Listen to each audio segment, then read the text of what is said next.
Let's open the Bible, Ecclesiastes chapter 5. Buksan po natin sa Ecclesiastes chapter 5.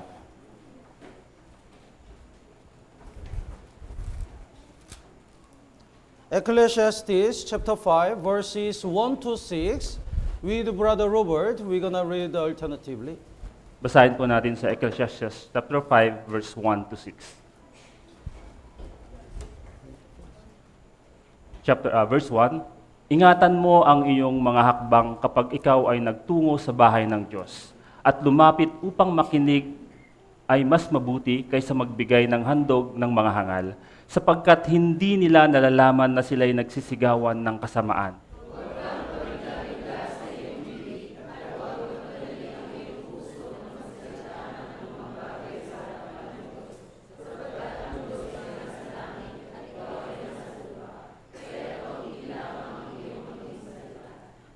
Verse 3, sapagkat ang panaginip ay dumarating na kasama ng maraming pasanin at ang tinig ng hangal na kasama ng maraming mga salita.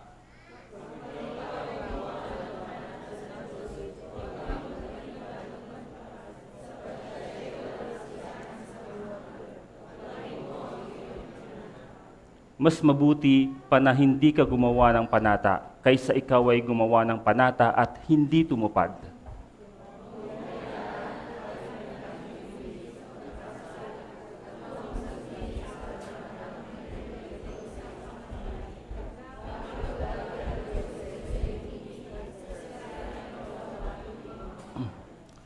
So today, we're going to learn these verses today. Sa araw na ito, pag-aaralan natin itong mga talatang ito. In Ecclesiastes chapter 1, talking about the life under the sun is vanity. Sa verse chapter 1, sinasabi dito na ang buhay sa ilalim ng araw ay walang kabuluhan. That's why we have to live for the eternal life. Kaya kailangan nating mamuhay na sang-ayon sa buhay na walang hanggan. And in chapter 2, it's talking about the joy of salvation. At sa chapter 2, pinag-uusapan dito ang kaligayahan ng kaligtasan. So when we get salvation, that joy, we cannot compare it with other joy. At kapag tayo naligtas, hindi natin maikukumpara itong kaligayahang ito sa ibang kaligayahan. And chapter 3 is talking about the God's appointed time. At sa chapter 3, pinag-uusapan dito yung panahon ng Diyos. So even though we live in the timeline, though we have to wait God's time. At kahit tayo nabubuhay sa ating panahon, kailangan nating hintayin ang panahon ng Diyos. In chapter 4, there is the many trials and difficulties in this world. Sa chapter 4, napakaraming mga kahirapan at pagsubok dito sa mundo. But who is the real comforter? Pero sino ba ang totoong mga aliw sa atin? Only God is a comforter for us. Ang Diyos lang ang mag-aaliw sa atin. And today, we're gonna learn the chapter 5, Coram Deo. At ngayon, pag-aaralan natin ang chapter 5, ito yung Coram Deo. It means before God.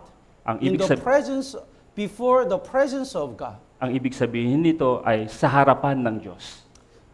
Before we study today's chapter, I'll summarize our Christian life after we got salvation. Bago natin pag-aralan itong chapter na ito, ibubuod ko po ang ating buhay bago tayo naligtas.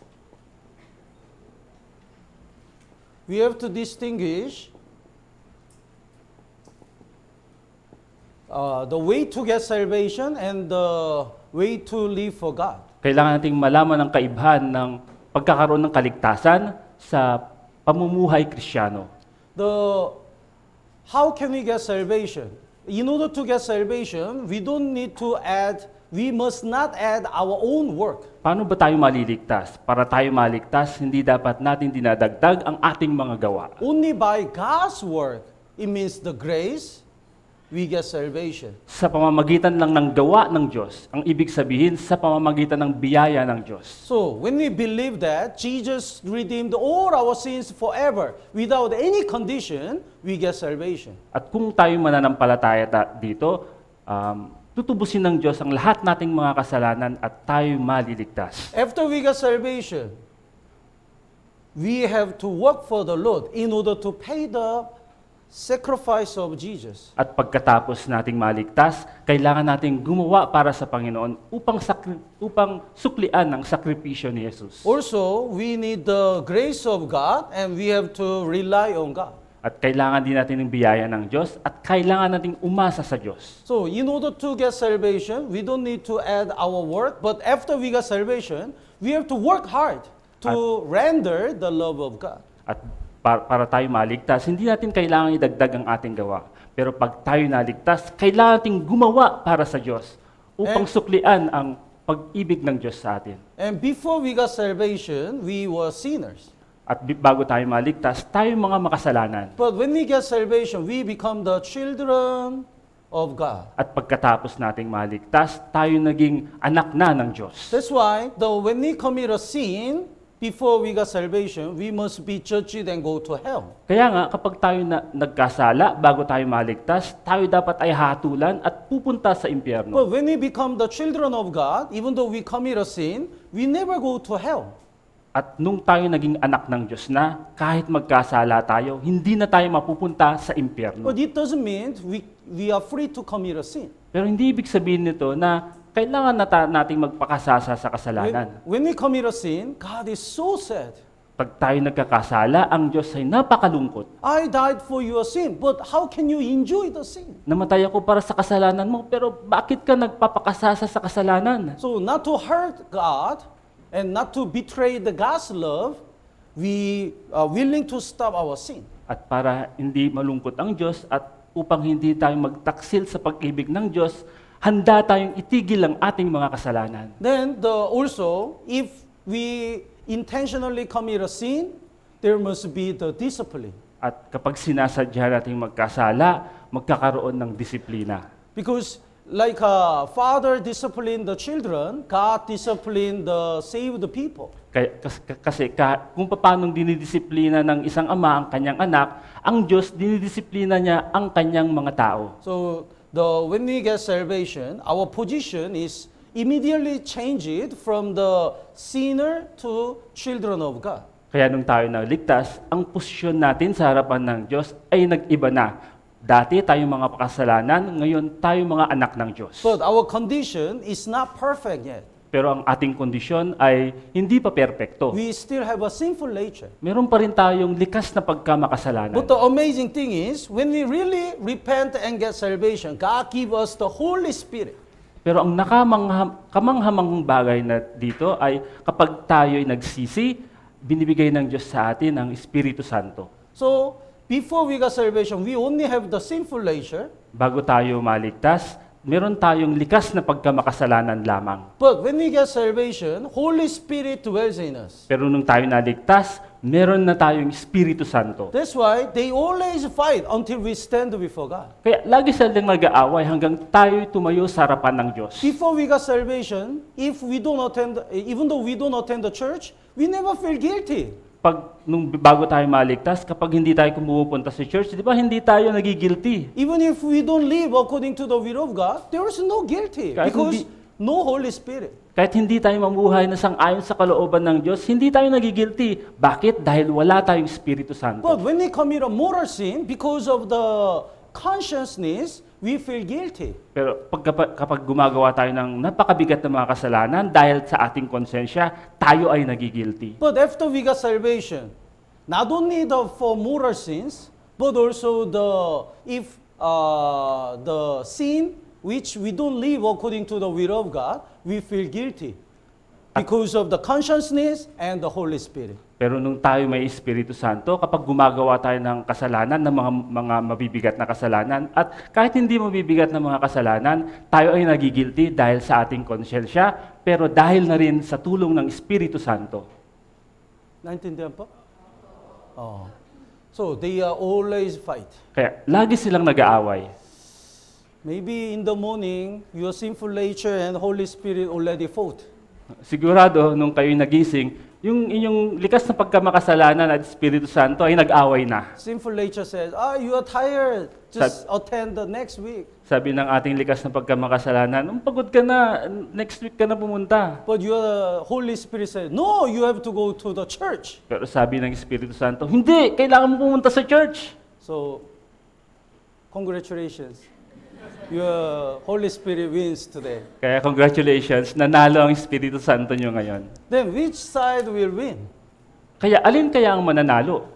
We really hope the Holy Spirit wins, but not always. Pero umaasa tayong laging ang Espiritu Santo ang mananalo. Pero alam natin hindi po lagi yun. Because depending on the which side we feed, that side will get strong and will win. Dahil depende kung alin ang pinapakain natin, kung ang pinapakain natin, kung ano yung malakas, yun yung laging mananalo.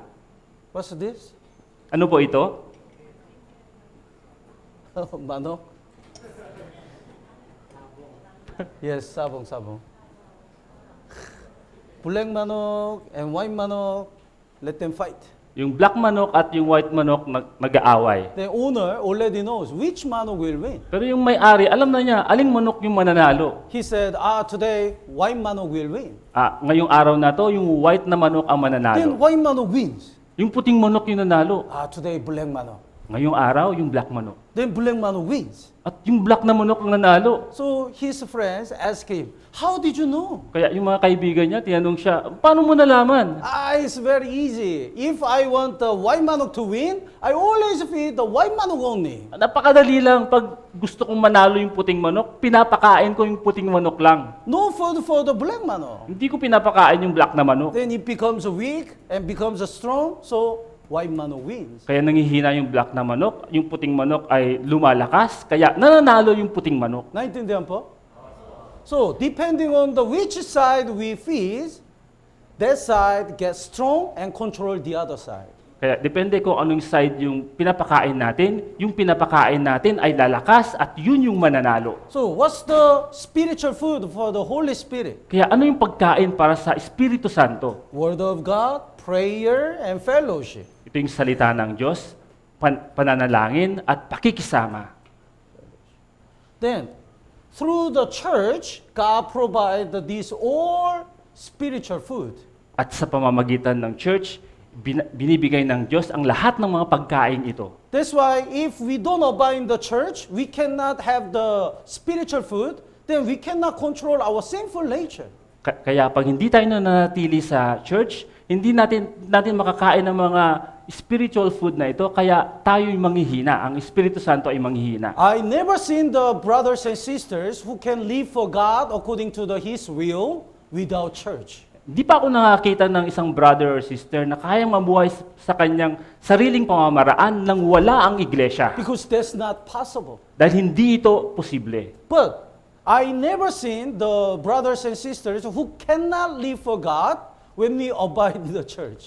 Pero hindi pa ako nakakita ng brothers and sisters na hindi kayang mamuhay ayon sa kalooban ng Diyos ng nasa church. Is it clear? I think I make it confused.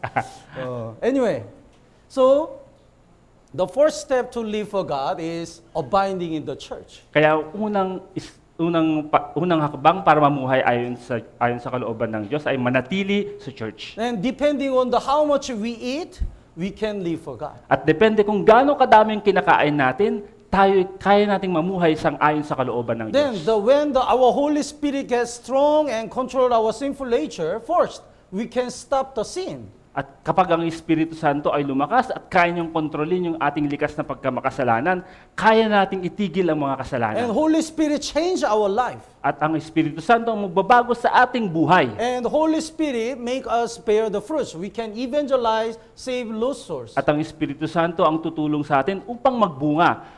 Tutulungan niya tayong makapagligtas ng mga ligaw na kaluluwa. So, through the church, finally, we bear the fruits. Kaya sa pamamagitan ng iglesia, tayo'y magbubunga. Naintindihan po?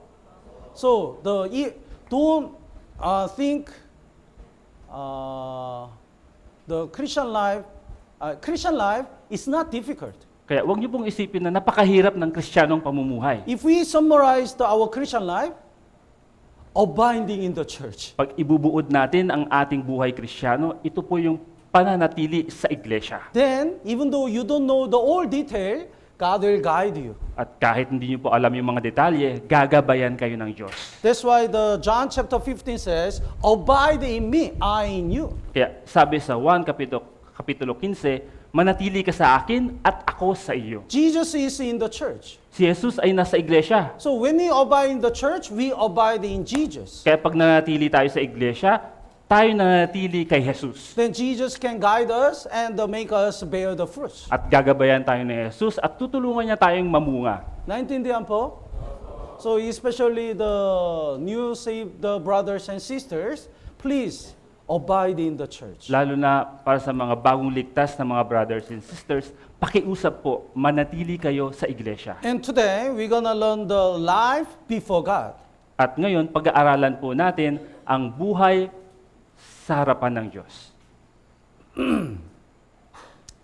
The Ecclesiastes chapter 5, verse 1, work prudently when you go to the house of God. Sabi sa Kapitulo 5, versikulo 1, ingatan mo ang iyong mga hakbang kapag ikaw ay nagtungo sa bahay ng Diyos. So it means we should be careful to live because we are before God.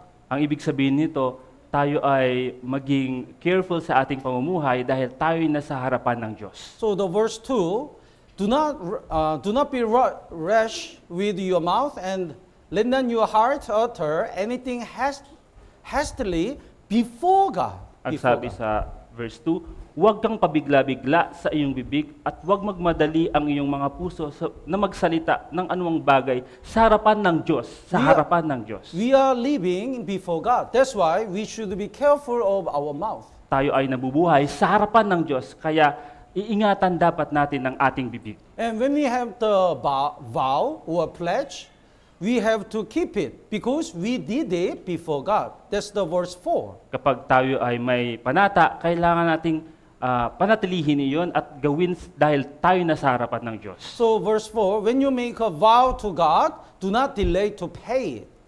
Kaya sabi sa verse 4, kapag ikaw ay gumawa ng panata sa Diyos, huwag kang magpaliban ng pagtupad. So today, we're going to study about these topics. Kaya sa araw na ito, pag-aaralan natin itong mga topics na ito. Can you hear Brother Robert? Oh. Here, in Latin, there is the word coram deo. Sa Latin, may isang salita na tinatawag na coram deo. The coram means in the presence. Coram ang ibig sabihin sa harapan. Then the deo means Deus, God. Ang ibig sabihin ng deo o Deus ay Diyos. So coram deo means we are living in the before God. Ang ibig sabihin ng coram deo ay tayo nabubuhay sa harapan ng Diyos. The opposite word is before man. Ang kabaliktaran naman nito ay ang sa harap ng tao. So we have to live for the Christian life before God, coram deo life. Kaya dapat tayo nabubuhay na nasa harapan ng Diyos. Yun yung coram deo na buhay. We must remember, always remember, we are before God. Kaya kailangan nating alalahanin na tayo ay nasa harapan ng Diyos. We are living not before man. Hindi tayo nabubuhay sa harap ng tao. That's why no matter what other people talk, if that is right before God, we have to follow that way. Kaya kahit ano man yung sabihin ng ibang tao, kung ang sinabi ng Diyos ang tama, kailangan nating sundin ang paraan ng Diyos. Naintindihan po? One man live with two women. May isang tao na nabubuhay kasama yung dalawang babae, Two wives. dalawang One wife asawa. is elder than him, Yung mga asawa ay mas matanda kaysa sa kanya. and another wife is younger than him. Yung isang asawa ay mas bata kaysa sa kanya. Then the wife, older wife, wants this husband looks mature, older. Kaya yung isang mas matandang asawa, gusto niya na mas maging matanda o mature yung asawa niyang lalaki. So whenever she has a chance, she plucked the black hair Kaya kapag may pagkakataon, ang ginagawa ng asawang babae ay binubunot niya yung mga itim na buhok nito. But younger wife wants this husband look younger. Pero yung batang asawa, gusto niyang maging bata yung asawa niya. So she always pluck the white hair, always. Kaya lagi niyang binubunot yung puting buhok ng asawa niya. One day, the husband lost all the hair. Kaya isang araw, wala nang buhok yung asawa niya. Because the two wives always considered what other people think. Dahil yung dalawang asawa, laging ang iniisip nila, yung iniisip ng ibang tao. We are not living before man. Pero hindi tayo nabubuhay sa harapan ng tao. We are living before God. Tayo nabubuhay sa harapan ng Diyos. No matter what they talk, what they think, it doesn't matter. Kahit ano man yung sabihin nila, ano yung iniisip nila, hindi po mahalaga yun. We just follow the God's way. Kailangan lang natin sundin ang paraan ng Diyos. So depending on we live the Coram Deo or the Coram human,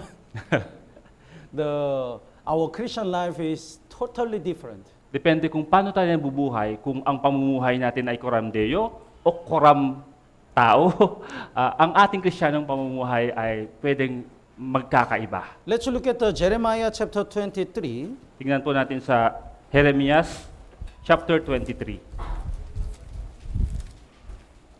Jeremiah chapter 23 verse 24. Jeremias chapter 23 verse 24.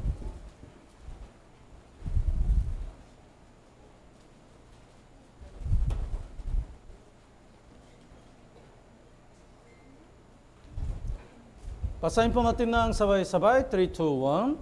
Makapagtatago ba isang tao sa mga lihim na dako upang hindi ko siya makita? Sabi ng Panginoon. Hindi ba pinapuno ko ng langit at ang lupa? Sabi ng Panginoon. Can anyone hide himself in secret place? Makapagtatago ba ang isang tao sa mga lihim na dako?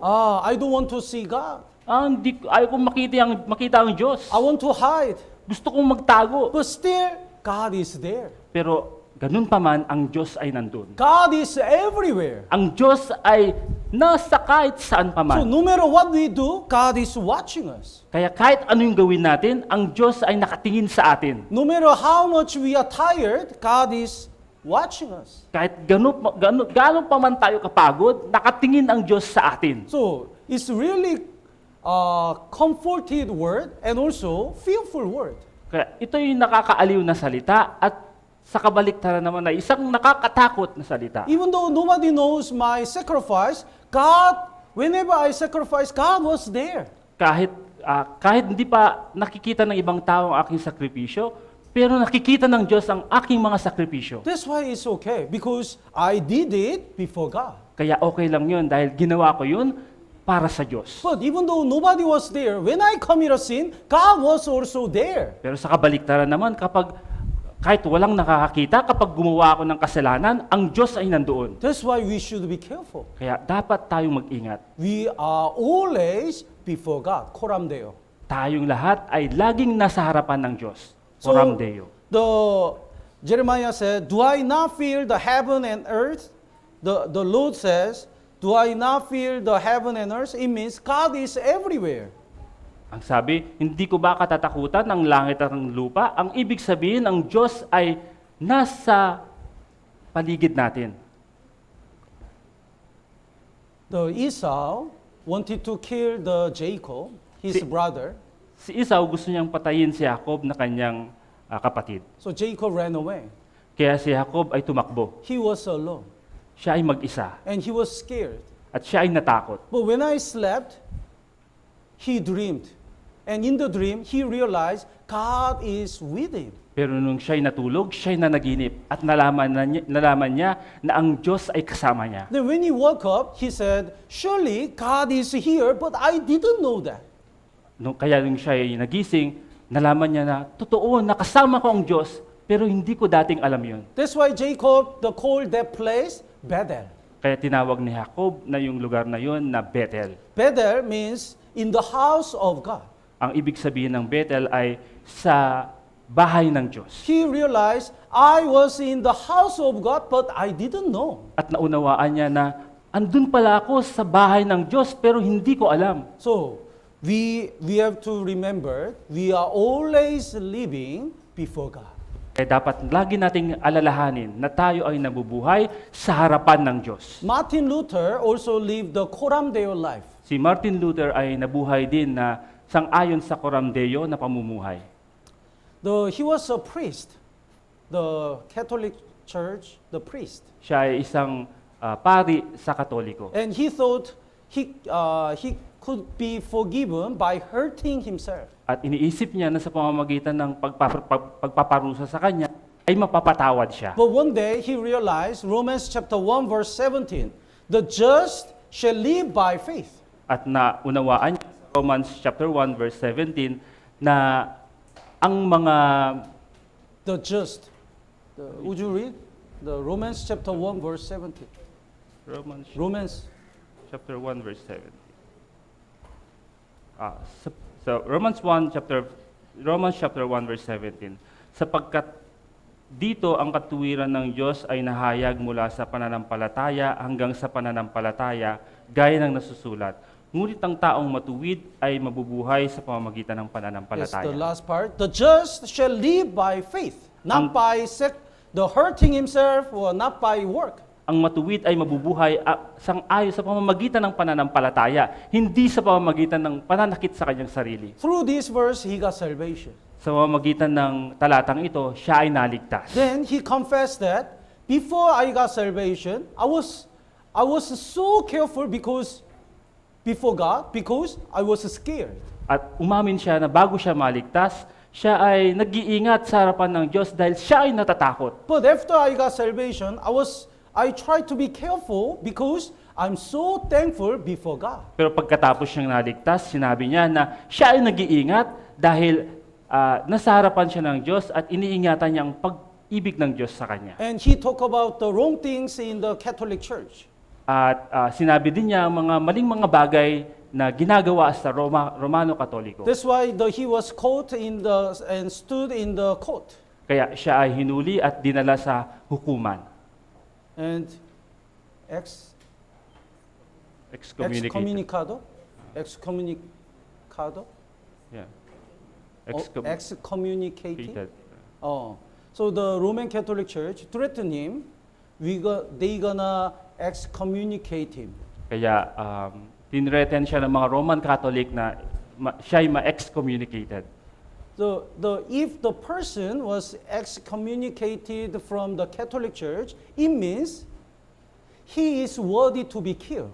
Ang ibig sabihin nun, kapag ang isang tao ay excommunicated sa Romano Katoliko, pwede siyang patayin ng sinuman. So killing him is not a sin. Kaya ang pagpatay sa kanya ay hindi na magiging kasalanan.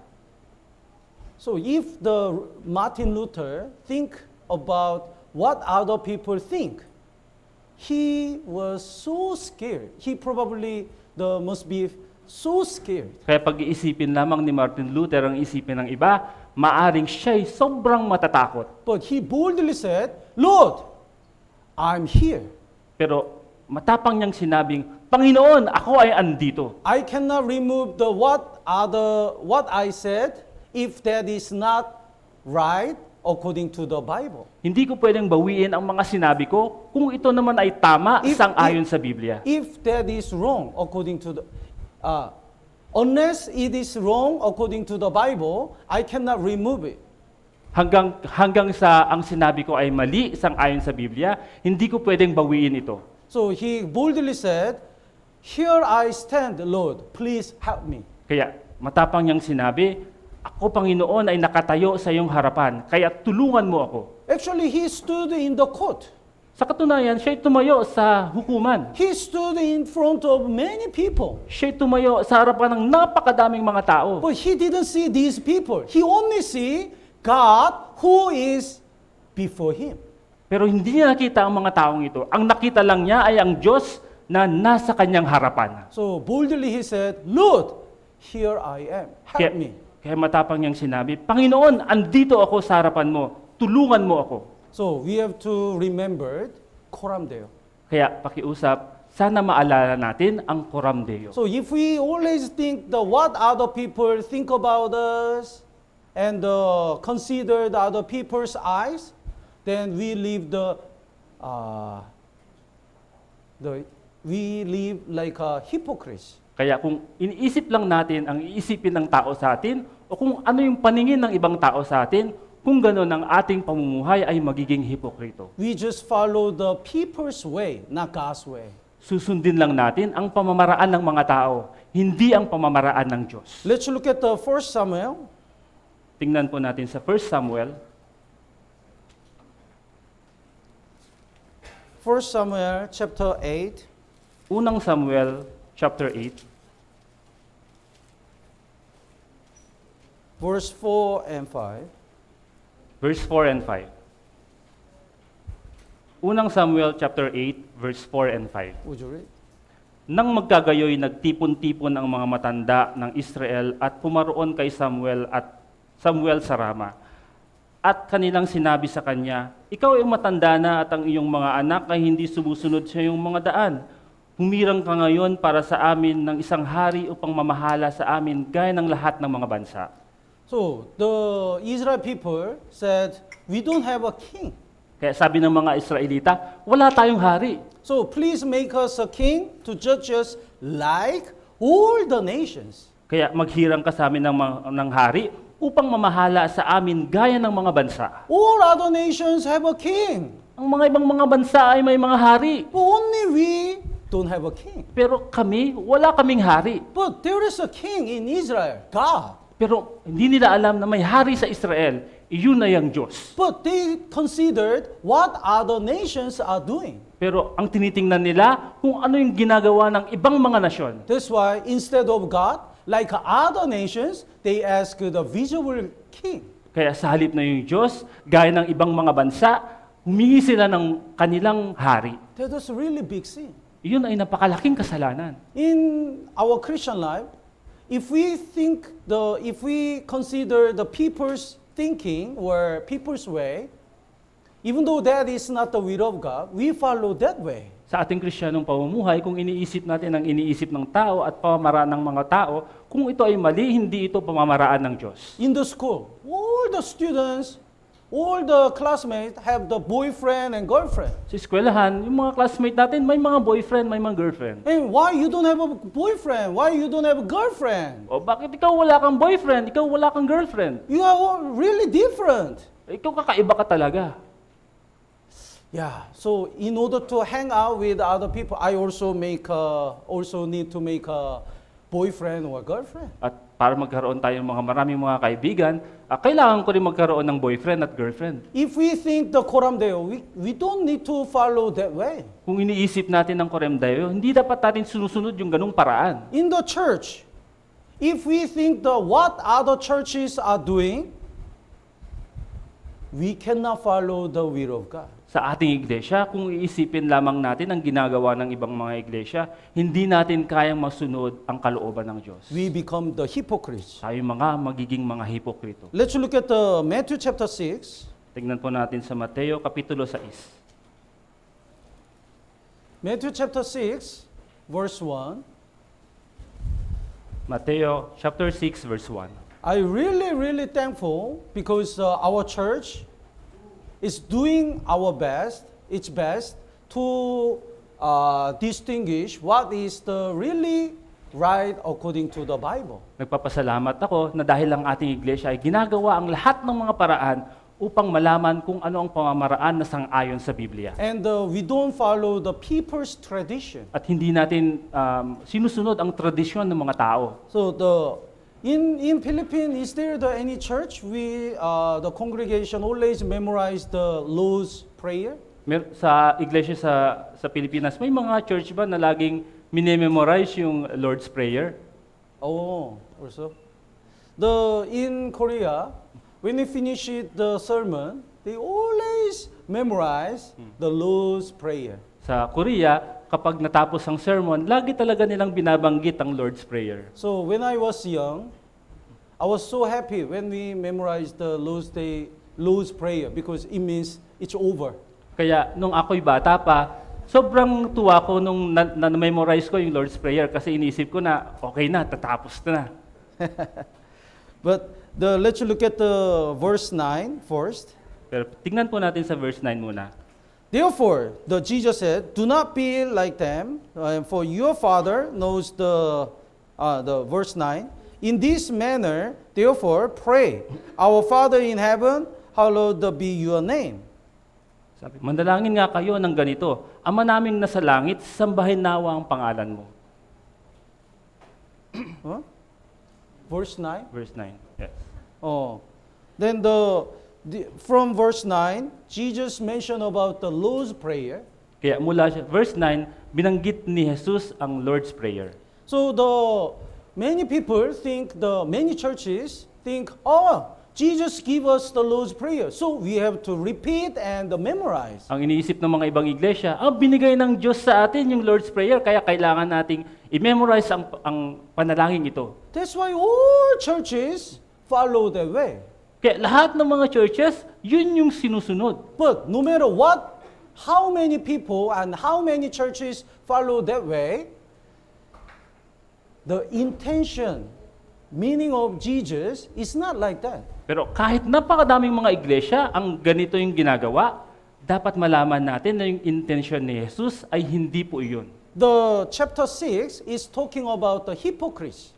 Sa chapter 6, ang pinag-uusapan dito ay yung mga taong hipokrito. The verse 1, Sabi basahin po natin ng sabay-sabay, 3, 2, 1. Mag-ingat kayo na huwag ninyong gawin ang inyong sa harapan ng tao upang makita nila. Sapagkat kung gayon, wala kayong gantimpala mula sa inyong Ama na nasa langit. Sa harapan ng tao. So, Israel people at that time always think about what they are doing before man. Yung mga Israelita nung panahon na yon, lagi nilang iniisip kung ano ba dapat ang kanilang gawin sa harapan ng tao. So, they pretend to be holy. Kaya sila yung nagpe-pretend na sila yung mga banal. They pretend to live the good Christian life. Sila yung nagpe-pretend na namumuhay sila ng maayos na Kristiyanong pamumuhay. That's why when the people, one person, share the nice prayer, they record, they write, and the people memorize. Kaya kapag nakarinig nila sila ng isang panalangin na maayos sa isang tao, sinusulat nila iyon at minememorize nila. Then they repeat same prayer before man. At inuulit-ulit nila ang kaparehong panalangin sa harapan ng tao. And they show what they are doing before man. At ipinapakita nila kung ano yung ginagawa nila sa harapan ng tao. So Jesus rebuked them. You are hypocrites. Kaya pinagalitan sila ni Jesus. Ang sabi niya, kayo ay mga hipokrito. Are you really praying in secret place? Kayo ba talaga ay nanalangin sa mga sikretong lugar? So verse 7, basahin po natin ng sabay-sabay. 3, 2, 1. At sa pananalangin ay huwag kayong gumamit ng walang kabuluhang paulit-ulit na tulad ng ginagawa ng mga hentil, sapagkat inaakala nilang sila ay pakikinggan dahil sa marami nilang salita. That's why Jesus said, when you pray, do not use vain repetitions. Kaya sabi ni Jesus, kapag kayo'y mananalangin, huwag kayong gumamit ng mga walang kabuluhang paulit-ulit. And then from verse 9, Jesus taught them the Lord's Prayer. At pagkatapos nun, sa verse 9, itunuro sa kanila ni Jesus ang panalangin ng Panginoon. So it means the Lord's Prayer is for repeating or knowing the topics of the prayer. Kung ganun, ano bang ibig sabihin ng panalangin ng Panginoon? Yun ba yung uulit-ulitin natin o dapat malaman natin kung ano yung dapat na meron yung panalangin natin? Jesus mentioned about the topics for our prayer. You have to pray about these kind of things. Ang gustong sabihin sa atin ni Jesus ay dapat kapag tayo nanalangin, ito dapat yung laman ng ating panalangin. But there are so many traditions in the church, so-called church, they follow the people's way, not according to the Bible. Pero maraming mga tradisyon ng mga so-called church na sinusunod nila yung pamamaraan ng tao, hindi nila sinusunod yung pamamaraan ng Biblia. Because many people follow that way. Dahil napakadaming tao ang sumusunod sa pamamaraan na iyon. But we have to remember, Coram Deo, before God, we have to check what is right. Kaya alalahanin natin ang Coram Deo. Kailangan nating isipin kung ano dapat ang tama. So we have to remember, we are always living before God. Kaya dapat nating alalahanin na lahat tayo ay nabubuhay sa harapan ng Diyos. Let's look at Genesis chapter 5. Here is the life of Enoch. Tignan po natin sa Genesis chapter 5, andito po yung buhay ni Enoch. Genesis chapter 5, verse 24. Genesis chapter 5, verse 24.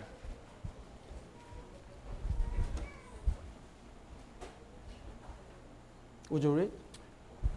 Lumakad si Enoch na kasama ng Diyos at hindi na siya natagpuan sapagkat siya'y kinuha ng Diyos. Enoch worked with God. Si Enoch ay kasama ng Diyos. Have you meditated this verse? Pinagbulay-bulayan niyo na ba ang talatang ito? Can you imagine? The Enoch is always working with God. It doesn't mean he always look at God in front of him. Pinag-isipan niyo na ba ito? Sabi dito, si Enoch ay kasama ng Diyos. Hindi ibig sabihin na lagi niyang nakikita ang Diyos. It means he always remembered God is with him. He is before God. Ang ibig sabihin nito, lagi niyang naalala na kasama niya ang Diyos. Kasama niya ang Diyos. Enoch is the shadow of the saved people who will be raptured. Si Enoch ay ang anino ng mga tao na kukunin ng Diyos, yung mara-rapture. Before he died, God took him to the heaven. Bago siya mamatay, kinuha siya ng Diyos sa langit. And then what happened? At pagkatapos nito, anong nangyari? Noah's flood. Pagkatapos nun ay ang Noah's flood. So before 7 years tribulation, Jesus will bring the saved people to heaven. Kaya bago ang 7 taong kapighatian, kukunin ng Diyos ang mga ligtas papunta sa langit. So Enoch is the shadow of the saved people who are living at the end time before 7 years tribulation. Kaya si Enoch ang anino ng mga taong ligtas na mabubuhay bago ang 7 taong kapighatian. And like Enoch, we have to live before God. At gaya ni Enoch, dapat tayong mamuhay na sang-ayon sa kalooban We ng Diyos. cannot see God in our eyes. Hindi natin makikita ang Diyos sa pamamagitan ng ating mata. But is here God or not? Pero andito ba ang Diyos o wala? God is here. Andito ang Diyos. We have to remember Coram Deo always. Kaya kailangan nating maalala palagi ang Coram Deo. When I meditate the Coram Deo, since that time, even when I take a shower, I feel shy. Pag inaalala ko ang Coram Deo, nung panahon na yon, kapag ako ay naliligo, nahihiya ako. Because I feel like I take a shower before God. Dahil pinag-iisipan ko na ako ay nag-shower sa harapan ng Diyos. That much, we should be careful. Nang ganung bagay, ganung pamamaraan, dapat tayo'y maging careful. Let's look at the 2 Chronicles. Tignan po natin sa ikalawang kronika. 2 Chronicles chapter 27, verse 6. Ikalawang kronika, chapter 27, verse 6. 6.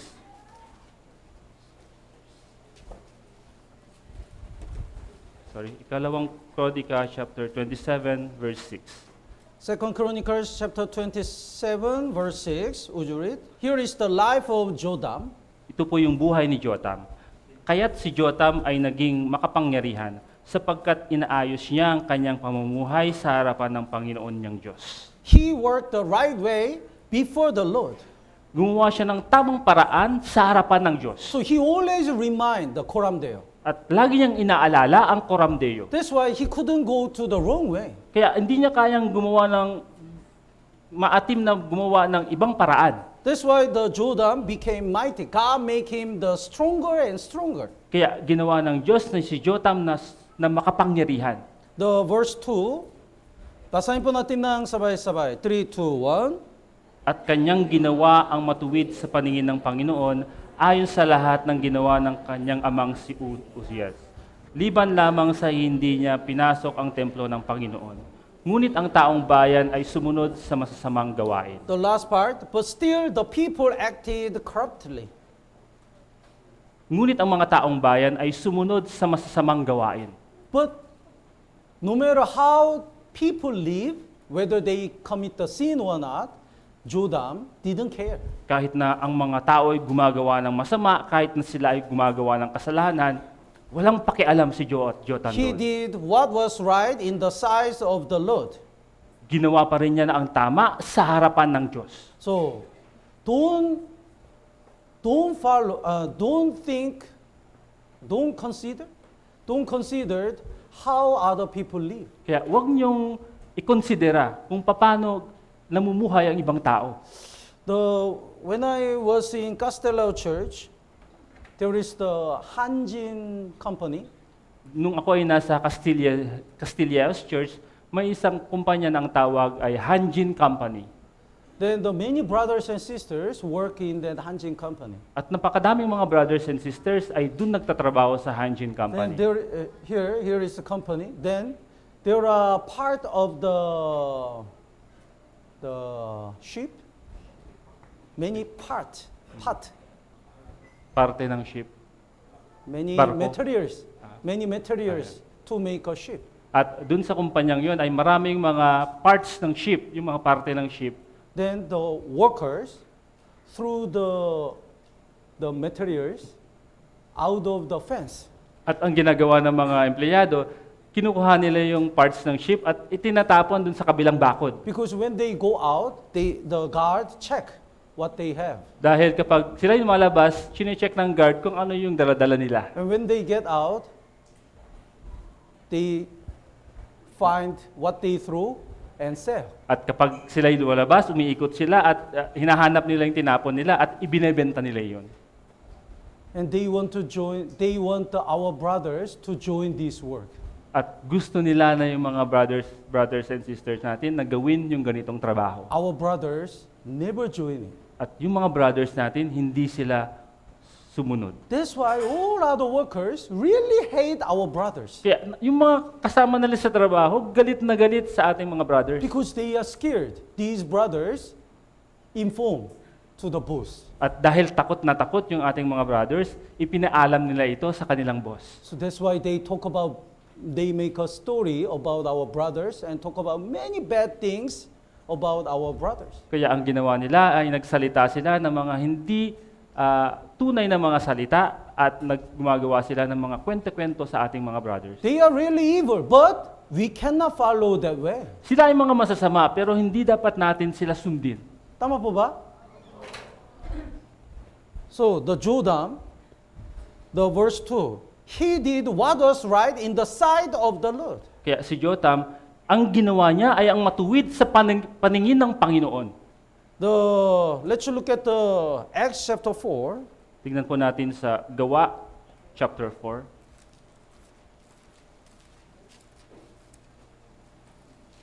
Acts chapter 4, verse 18. Mga Gawa chapter 4 verse 18. Would you read? Kaya't sila'y ipinatawag nila at inutusan na sa anumang paraan ay huwag na silang magsalita ni magturo sa pangalan ni Jesus. Peter and John, when they preached the gospel, they were caught. Si Pedro at saka si Juan, nung sila'y nagpahayag ng salita ng Diyos, And they- sila ay hinuli And they was in the jail. at sila ay kinulong. And they were threatened by the Israel people.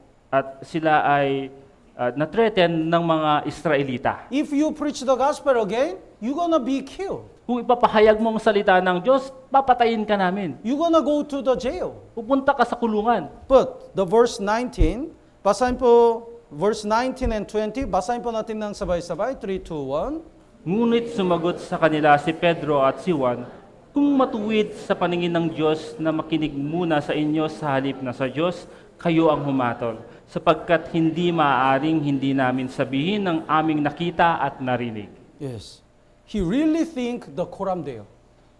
Talagang iniisip nila ang Coram Deo. Even though there are so many people in front of him, he didn't care. He only think about God who is in front of him. Kahit napakadaming mga tao ang nasa kanilang harapan, ang inisip nila ay ang Diyos na nasa kanilang harapan. So he said, whether it is right in the sight of God to listen to you more than to God you judge. Kaya sabi nila, kung matuwid sa paningin ng Diyos na makinig muna sa inyo sa halip na sa Diyos, kayo ang humatol. So we have to always remember the Koram Deo. Kaya kailangan dapat nating alalahanin ang Coram Deo. Wherever we are in front of God. Kahit nasaan man tayo, tayo ay nasa harapan ng Diyos. So that's why the Ecclesiastes chapter 5 says, talk about simply, we studied the three things if we live the Koram Deo life. Kaya sa chapter 5, ang tinuturi dito ay yung tatlong bagay para tayo mabuhay sang-ayon sa Coram Deo. The first, let's go back to Ecclesiastes chapter 5, Bumalik po tayo sa Ecclesiastes chapter 5. verse 1. Work prudently when you go to the house of God. It means we should not commit a sin because we are before God. Ang sabi sa chapter 5 verse 1, ingatan mo ang iyong mga hakbang kapag ikaw ay nagtungo sa bahay ng Diyos. Ang ibig sabihin, huwag tayong magkasala kapag tayo nasa harapan ng Diyos. One of the most famous the preacher in England is John Wesley.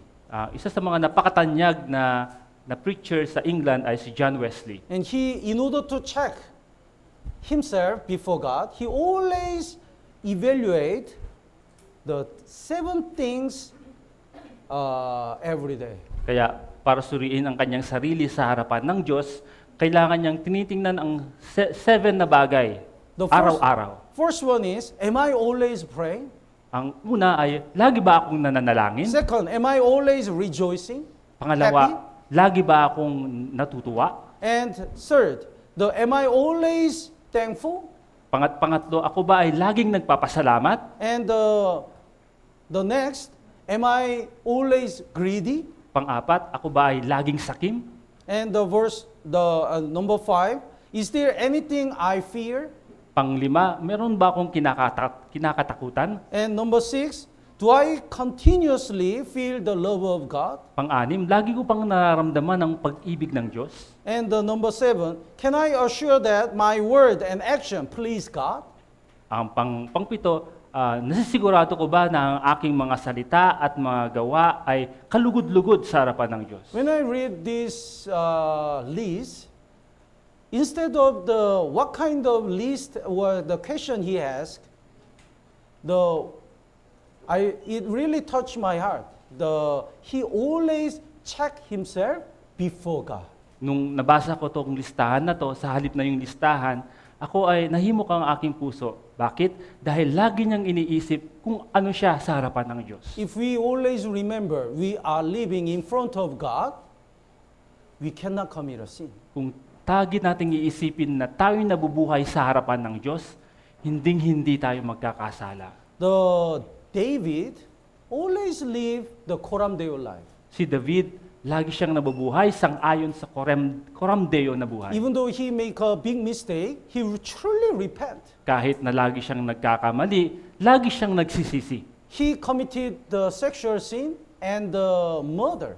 Nakagawa siya ng sexual na kasalanan at pagpatay. But since that time, after he truly repent, he never committed a sexual sin. Pero pagkatapos nung siya'y nagkaroon ng tunay na pagsisisi, hindi na siya nagkasala ng sexual. He always remembered the Coram Deo. Lagi niyang naalala ang Coram Deo. Let's look at the 2 Samuel. Tignan po natin sa 2 Samuel. Ikalawang Samuel. 2 Samuel chapter 6 verse 20. Ikalawang Samuel, Kapitulo 6, versikulo 20. The background is, because of the sin of Israel, they lost, when they fought against Palestine, they lost the Ark of Covenant. Ang background po nito ay nung sila ay lumaban sa Palestine dahil sa kanilang mga kasalanan, nawala sa kanila ang kaban ng tipan. Then finally, the Palestine returned the Ark of Covenant to Israel. Pero sa kalaunan, ibinalik ng mga Palestine ang kaban ng tipan sa Israel. But the Ark of Covenant stayed out of the temple for 70 years. Pero sa loob ng 70 years, ang kaban ng tipan ay nanatili sa labas ng templo. Then David became a king of Israel. At pagkatapos nun, si David ay naging hari ng Israel. Then he feel like he's living the good place, but God stayed in the poor place. Kaya ang naramdaman niya ay nakatira siya sa magandang tirahan, pero yung Diyos nakatira sa magandang tirahan. And finally, he brought the Ark of Covenant to Jerusalem. Kaya sa kalaunan, dinala niya ang kaban ng tipan sa Jerusalem. Then he was so happy. Kaya napakasaya niya. So he danced and praised the Lord. Kaya siya ay sumayaw at pumuri sa Diyos. That time, the clothes dropped. Kaya, So he became uncovered. kaya yung panahon na yon ay siya'y nahubaran at siya'y naging hubad. That time, his wife, Michal, really blamed him. Kaya nung panahon na yon, yung asawa niyang si Michal ay sinisi siya. Michal is the daughter of Saul. Yung si Michal ay ang anak ni Saul. Then the verse 20, chapter 6, verse 20, would you read? Bumalik si David upang basbasan ang kanyang sambahayan. Subalit si Michal na anak ni Saul ay lumabas upang salubungin si David at sinabi, "Niluwalhati ngayon ng hari ng Israel ang kanyang sarili, na siya'y naghubad ngayon sa paningin ng mga babaeng alipin na kanyang mga lingkod, gaya ng kahiyahiyang paghubad ng isang taong malaswa." So how glorious was the king of Israel today? It means, are you not a king? Gaano kaya kaluwalhati ang hari ng Israel ngayon? Hindi ka ba hari? You are a king. Hari ka. Then you have to think. Kaya kailangan mo mag-isip.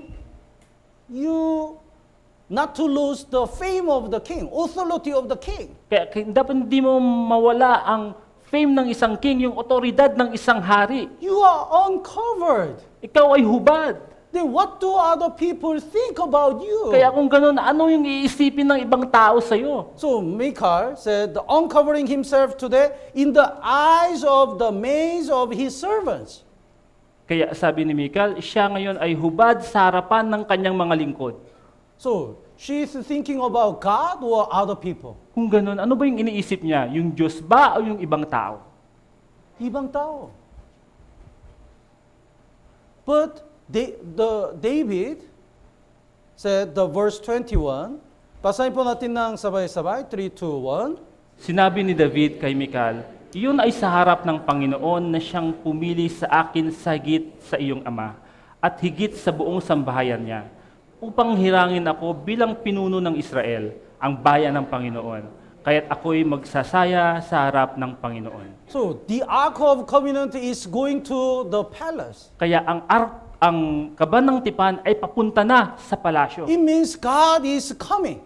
Ang ibig sabihin nun ay ang Diyos ay paparating. They are in front of God. Sila ay nasa harapan ng Diyos. But Michal didn't think about God, and he only think about what other people. Pero si Michal, hindi niya iniisip ang Diyos. Ang iniisip niya ay yung ibang mga tao. But no matter how they think, David was so joyful because he only focused on God. Pero kahit anuman yung kanilang iniisip, si David ay napakasaya dahil nakatingin lang siya sa Diyos. So he said, "It was before the Lord who chose me instead of your father and all the house." Kaya sabi niya, iyon ay sa harap ng Panginoon na siyang pumili sa akin na higit sa iyong ama at higit sa buong sambahayan niya. He never forgot the grace of God. Hindi niya kinalimutan ang biyaya ng Diyos. He was a shepherd. Isa siyang pastol. But by the grace of God, he became a king of Israel. Pero sa pamamagitan ng biyaya ng Diyos, siya ay naging hari ng Israel. God who made him the king of Israel is coming.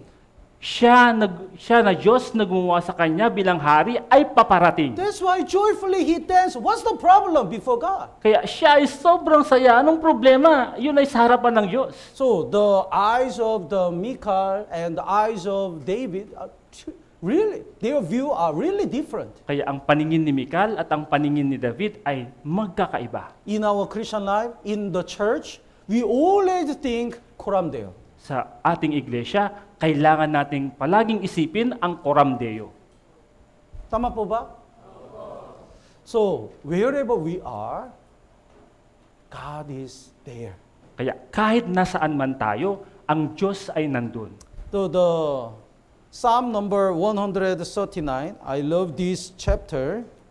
Psalm number 139. Sa awit 139,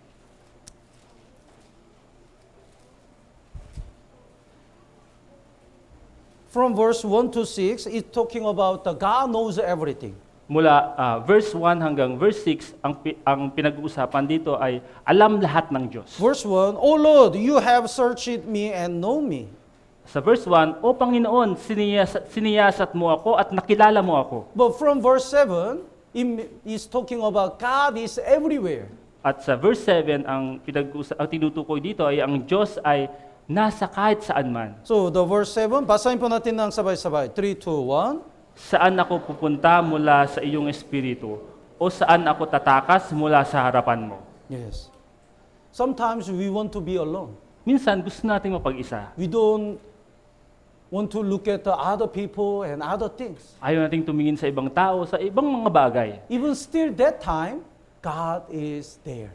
Pero kahit sa panahong iyon, ang Diyos ay andun. Where can I go from your spirit? Or where can I flee from your presence? Saan ako pupunta mula sa iyong espiritu? O saan ako tatakas mula sa harapan mo? Then from verse 8 to 10, with Brother Robert, the alternatively we're gonna read.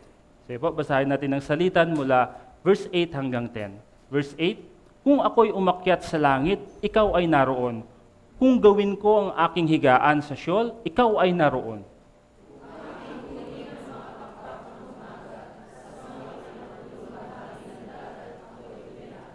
And verse 10, basahin po natin ng sabay-sabay. 3, 2, 1. Doon may papatnubayan ako ng iyong kamay at hawakan ako ng iyong kanang kamay. Even at the end of the sea, even in the sky, God is there. Kahit sa dulo ng dagat, kahit sa dulo ng langit, ang Diyos ay andun. Verse 10, even there your hand shall lead me. Doon may papatnubayan ako ng iyong kamay. So God is always with us in everywhere. Kaya ang Diyos ay kasama natin palagi saan man tayo naroon. That's why how can we commit a sin before God? Kaya paano ba tayo magkakasala sa harap ng Diyos? Joseph, he was tempted by the Potiphar's wife. Si Jose ay natempt ng asawa ni Potifar. He was handsome. Siya ay gwapo. But Potiphar's wife tempted him.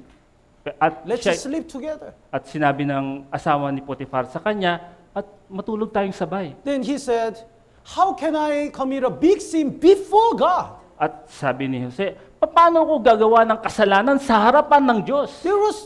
He couldn't see God at that time. Hindi niya nakikita ang Diyos sa panahon na yun. That time only the Joseph and the Potiphar's wife. Sa panahon na yun, ang asawa ni Potifar at si Jose lang magkasama. But he never forget, he is before God. Pero hindi niya nakalimutan na siya'y nasa harapan ng Diyos. That's why he said, how can I commit a sin? Before, not before Potiphar, not before other people, but before God. Kaya ang sabi ni Jose, paano ako magkakasala hindi sa harapan ng asawa ni Potifar o sa harapan ng ibang tao, kundi sa harapan ng Diyos. In the Revelation, the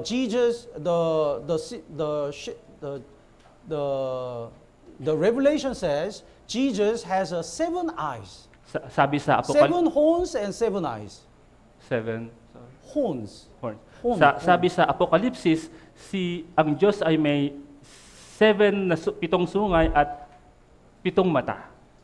Let's look at the Revelation. Tingnan po natin sa Apokalipsis. Revelation chapter 5, verse 6. Apokalipsis chapter 5 verse 6. Would you read?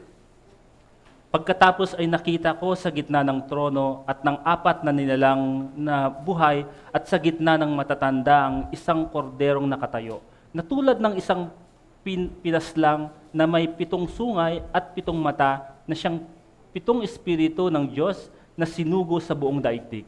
The number 7 in the Bible is perfection, perfect. Ang number 7 sa Bible ay isang perpektong numero. Then horn indicates the power. At ang sungay, ang ibig sabihin nito ay ang kapangyarihan. So the 7 horns means Jesus is Almighty God. Kaya ang ibig sabihin ng 7 sungay ay ang Diyos ay makapangyarihan. And 7 eyes means Jesus watches everything. At ang 7 mata, ang ibig sabihin nito ay nakikita tayo lagi ng Diyos. Then how can we commit a sin before God? Kaya paano tayo magkakasala sa harapan ng Diyos? And let's go back to Ecclesiastes chapter 5. Balik po tayo sa Ecclesiastes chapter 5. If we remember the Coram Deo, we should be careful about our word.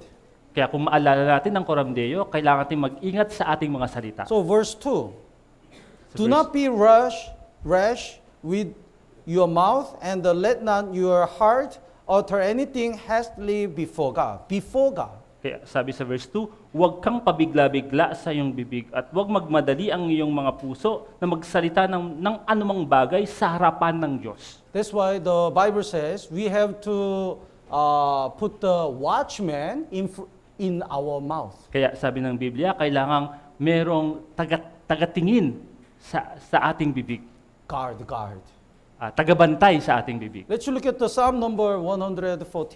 Tingnan po natin sa Awit, chapter 141. 141 verse 3. Chapter 141, mga Awit, chapter 141, verse 3.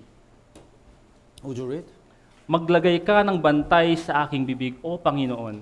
Ingatan mo ang pintuan ng aking mga labi. So what's the work of guard? Kaya ano kaya ang gawain ng isang bantay? He need to check whether it can go out or not. Kailangan niyang suriin kung dapat bang lumabas ito o hindi. Mouth. Ito po ay isang bibig. And here is the guard. At andito po yung bantay. Then the word try to come out from the mouth. At yung isang salita ay sinubukang lumabas sa bibig. Then guard check if this word can go out or not. At kaya sinuri nung bantay kung ang salitang yon ay dapat bang lumabas o hindi. So somebody says in order to let the word come out of the mouth, it should check by the three guards. Kaya ang sabi, bago lumabas ang isang salita sa bibig, kailangan muna itong masuri ng 3 bantay. The first guard check whether it is true or not. Kaya yung unang bantay, sinusuri muna niya kung totoo ba ito o hindi. Sometimes we make a story or we tell a lie. Minsan tayo'y nagsisinungaling at gumagawa-gawa ng mga kwento. So we have to check if it's true. Kaya kailangan ding suriin kung totoo ba ito. And second guard, check if that word is necessary. At yung pangalawang bantay, chinecheck niya kung dapat ba itong lumabas? Kung kinakailangan ba ito? Oh, it's really needed or not. Kung kinakailangan ba ito? And the last guard, check if it's kind or rude. At yung pangatlong bantay, sinusuri niya kung ito ba'y mabuting sabihin o nakakainis. So when the word past these three guard can come out. At kapag ang salitang iyon ay nag-pass through sa 3 bantay na iyon, saka siya lalabas. Naintindihan po? Oh.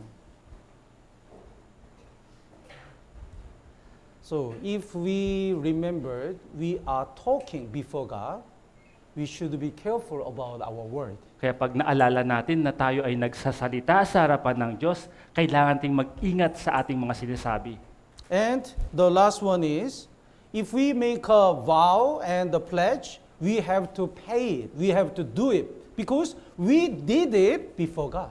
Kaya ang susunod ay kung tayo gumawa ng panata o pledge sa harapan ng Diyos, kailangan nating itong gawin dahil gagawin natin ito sa harapan ng Diyos. Let's look at the Ecclesiastes chapter 5 verse 4. Tingnan po natin sa Ecclesiastes chapter 5 verse 4. Would you read? Kapag ikaw ay gumawa ng panata sa Diyos, huwag kang magpaliban ng pagtupad sapagkat siya'y walang kasiyahan sa mahangal, tuparin mo ang iyong panata. So when we make a resolution before God, we have to do it. Kaya kapag tayo gumawa ng desisyon o resolusyon sa harapan ng Diyos, kailangan natin itong gawin. When we decide the pledge for the construction, we have to do it.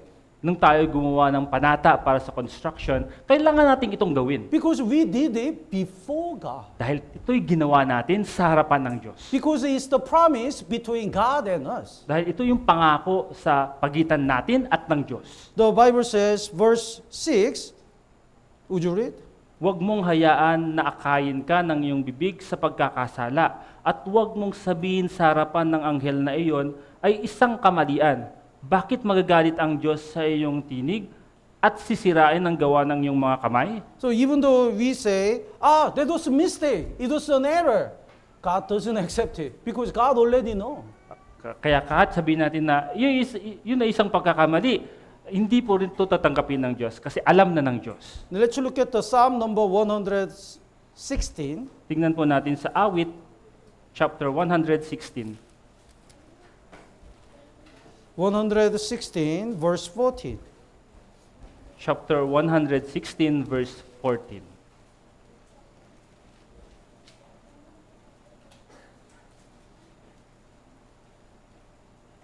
Basahin po natin ng sabay-sabay. 3, 2, 1. Tutuparin ko ang aking mga panata sa Panginoon sa harap ng lahat ng kanyang bayan. In this verse, he says, in the presence of all his people, right? Sa talatang ito, sabi dito is, sa harap ng lahat ng kanyang bayan. But don't misunderstand that. In order to pay his vow to the Lord, he really makes sure to confess that he will do it in front of the even other people. Kaya huwag sanang mamali ang inyong pagkaintindi na pag ginawa natin ang ating panata sa harapan ng Panginoon, ay dapat gawin natin sa harapan ng napakadaming mga tao. Sometimes we don't share our resolution because we are not sure if we can keep it or not. Minsan hindi So natin we just secretly we know. Minsan hindi natin ibinabahagi ang ating mga resolusyon dahil hindi natin alam kung magagawa ba natin o hindi. Kaya itinatago natin ito. But he really shared his vow in front of people because he really want to keep it before God. Kaya pero binahagi niya ang kanyang panata sa harapan ng mga tao dahil gusto niyang matupad ang bagay na iyon. The Deacon Cha, who visited us for the pest control, right? Si Deacon Cha na bumisita sa atin para sa pest control, Last week, he and wife went back to Yangsan Church. sila ngayon ay bumalik On na Friday. sila ngayon ay bumalik na sa Yangchan Church last Friday. Then before they left, he promised, Pastor, I want to offer the 400,000 peso for the construction. At bago siya umalis, ang sabi niya, Pastor, gusto ko pong mag-offer ng 400,000 para sa construction. But he doesn't have money. Pero wala siyang pera. So they promised he gonna work hard to pay the 400,000 for Ortiga Church. Pero ipinangako niya na siya'y maggagawa, siya'y magtatrabaho ng mabuti para maibigay itong The 400,000. reason why he already confessed that is because he said, the reason I said now is because I really want to keep it before God. Kaya ang sabi niya, kaya ko sinabi sa iyo ito dahil gusto kong matupad ito sa harapan ng Diyos. So that's this verse. Ito po yung talatang ito. I'll pay my vows to the Lord now in the presence of all His people. Tutuparin ko ang aking mga panata sa Panginoon sa harapan ng lahat ng kanyang bayan. In Ortiga Church also, we don't know how much pledge our brothers and sisters are offering.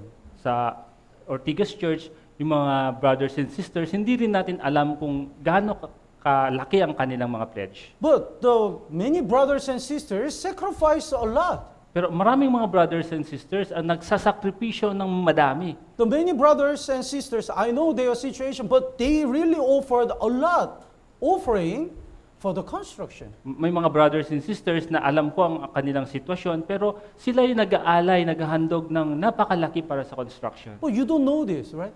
Pero hindi nyo po alam itong mga bagay na ito. Because Di ba po? they are doing before God. Dahil ginagawa nila ito sa harapan ng Diyos. Whether other people know that or not, they are offering before God.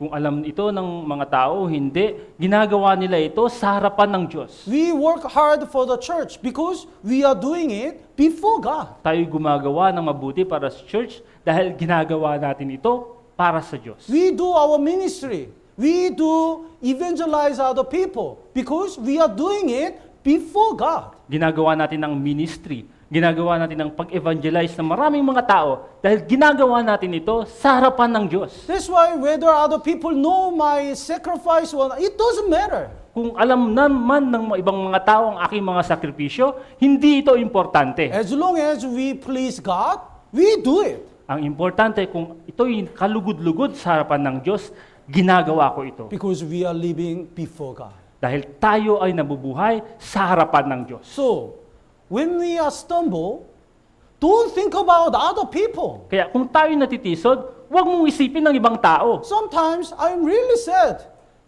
When the brothers and sisters, sometimes they are absent some weeks, then they are shy to come back because they worried what other brothers and sisters talk about them.